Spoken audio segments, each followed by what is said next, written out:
Hello, Room 17. It's Miss Long, and welcome to day 42. Today I'll be sharing a story from Russia. And the story is called Peter and the Wolf.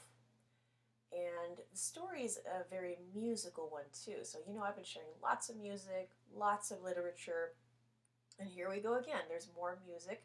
This one's composed by a Russian composer named Sergei Prokofiev. And we'll get started with his story. So I believe he wrote the story and definitely composed the music, but I think he wrote the story as well. So this is a retelling of Peter and the Wolf, illustrated by Peter Malone. And what's special about this story, like I said, it's based on some music. You're going to hear different instruments that represent the characters. So Peter and the Wolf is a musical fairy tale in which each character is played by a different instrument of the orchestra. So we've been kind of talking about this with Carnival of the Animals, and kind of the same thing here with Peter and the Wolf is going on. So Peter and the Wolf is represented by violins and all the strings of the orchestra, the bird by the flute, the duck by the oboe, the cat by the clarinet, the grandfather by the bassoon, the wolf by the French horns, and the French horns sound really spooky and scary and ferocious in this piece, you'll see. The hunters and the gunshots by the kettle drums and the big bass drum. And these sound really terrific too. And I won't be able to play the music while I'm reading the story to you, but I'll play a little snippet here and there, and I actually happened to bring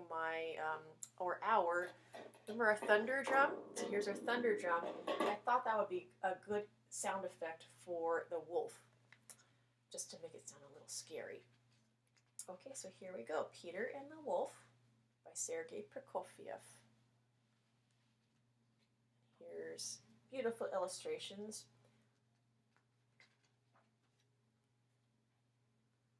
Early one morning, while his grandfather was still dreaming of an angel and a bear and a runaway bull, Peter tiptoed from their cottage out into the garden, past the fat duck who blinked sleepily at him.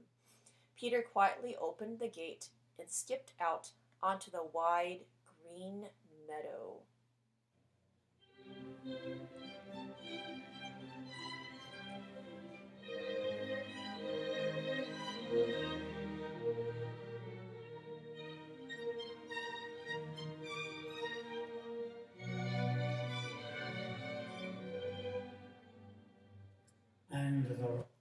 So that was a little snippet, part of a concert that I'll put a link to on the description box below this video.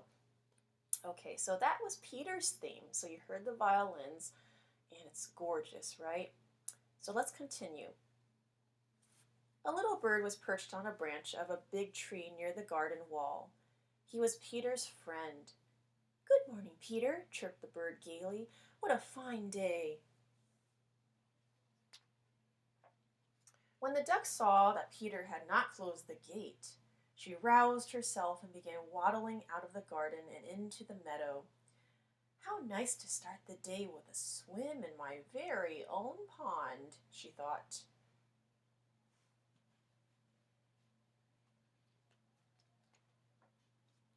The little bird and the duck were friends, but sometimes they liked to tease each other. Today the bird flew down onto the grass and said to the duck, "What kind of bird are you if you can't fly?" The duck quacked back, "What kind of bird are you if you can't swim?" And she splashed noisily into the pond. The two argued back and forth, the duck splashing and swimming into the pond,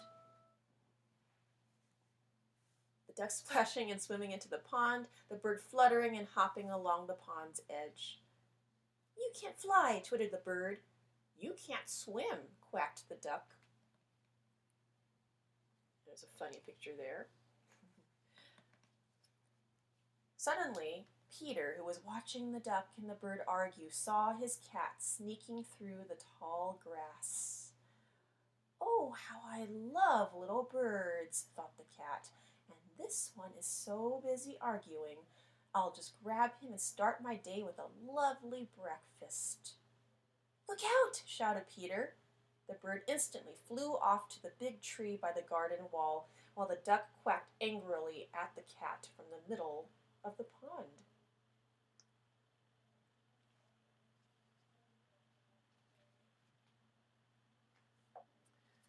Meanwhile, Peter's grandfather was up and about and wondering where Peter was. He came stomping through the garden gate and out to the meadow. "How many times must I tell you not to go into the meadow alone?" he scolded, "and always close the gate. What would you do if a wolf came out of the forest?" Peter said, "I'm not afraid of a wolf." "Silly boy, a wolf is dangerous," said Grandfather as he led Peter back to the garden, locked the gate, and went into the cottage. And then danger came. Out of the trees across the meadow, a big, hungry wolf crept through the tall grass.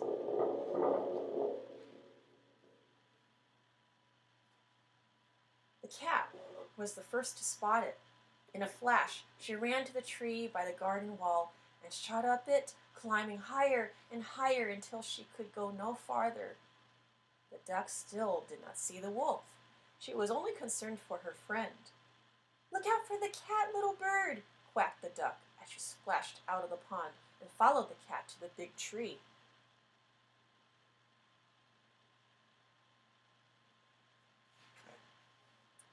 The poor duck did not see the wolf until it was too late. Then she waddled off as fast as she could and flapped her wings madly, trying to fly. But the wolf ran faster and faster. He came closer and closer and was almost upon her when he pounced. And with one big gulp, he swallowed the duck whole. Oh, poor duck. The wolf licked his lips and trotted over to the tree. He paced around and around it, staring up at the cat. "Now he's after you," trilled the little bird to the cat. The cat looked up at the bird and hissed, "And I'm after you." "But you'll never catch me," the bird chirped back. "Come back down and play with me," said the wolf to the cat, pretending to be friendly. "I won't hurt you." Peter was watching all that was going on from behind the safety of the closed gate. "I'm not afraid of the wolf," he said, and ran into the cottage.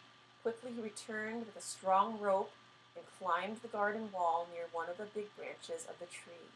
He grabbed the branch, swung himself into the tree, and whispered to the bird, "Fly down and circle around the wolf's head, but be careful, don't get too close."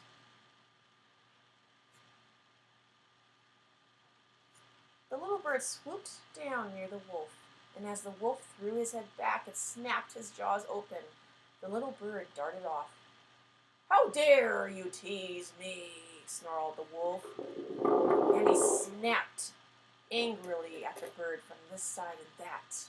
The bird would brush the wolf's nose with his wings, and just as the wolf thought he had caught the bird, off went the bird chirping shrilly. Again and again the little bird fooled the wolf.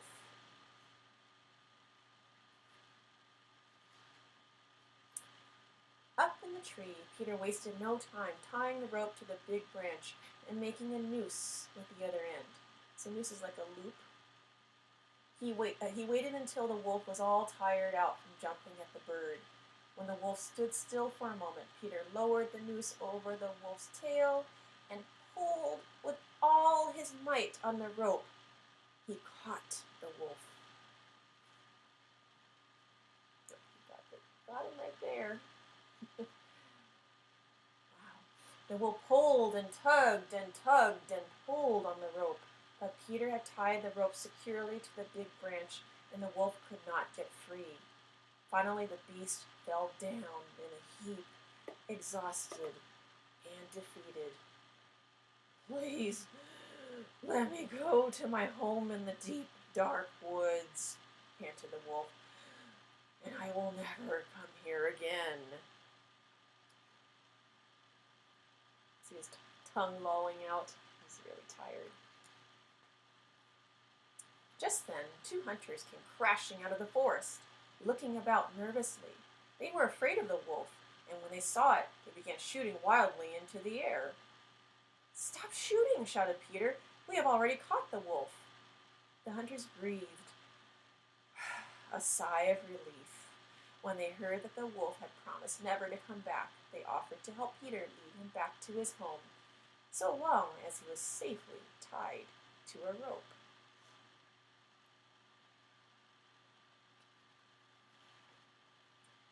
"Follow me," chirped the bird. Then all of them set off for the forest. First came Peter. After him marched the cowardly hunters with a big, tired wolf on a rope. Then came Grandfather. "Have you ever seen a boy as brave as Peter?" he called to the hunters, "and so clever." And last came the cat, thinking, "Tomorrow I'll get that bird." Over their heads fluttered the little bird, chirping happily. "Peter and I caught the wolf."